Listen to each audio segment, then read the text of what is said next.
In the busy streets of Kano, where the night markets glowed with lanterns and the air carried the scent of roasted meat, there lived a Suya seller named Mallam Danjuma.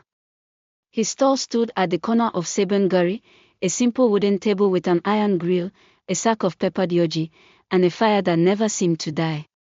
Every evening, people crowded around his stall, traders, Okada riders, students, even rich men in jeeps who rolled down their windows to buy from him.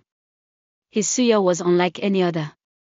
The beef was always tender, the aroma traveled for streets, and the peppery spice burned sweetly on the tongue. But there was something strange.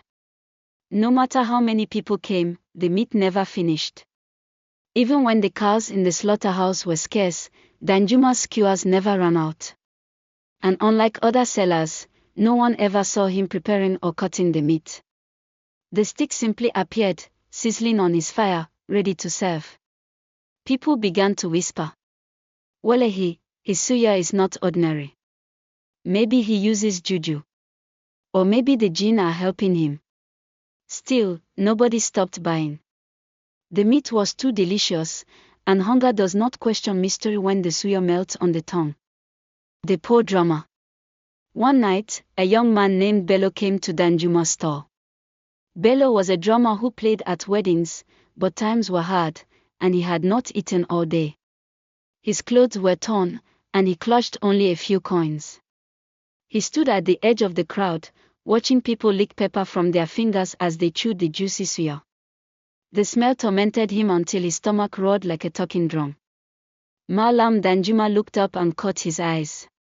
The old man's face was lean, with a beard that glistened in the firelight, but his eyes glowed strangely, like burning coals. "Young man," Danjuma said in a low voice, "why do you watch but not eat?"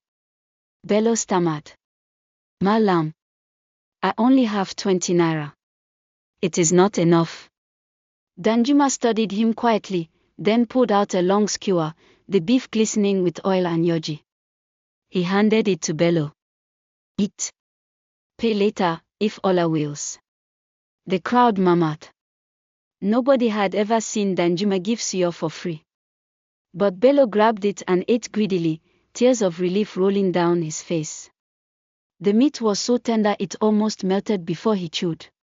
When he finished, Danjuma leaned closer. "Remember, boy, when you beat your drum, beat it with truth. Lies have no rhythm." Bello did not understand, but he nodded and left, his heart full.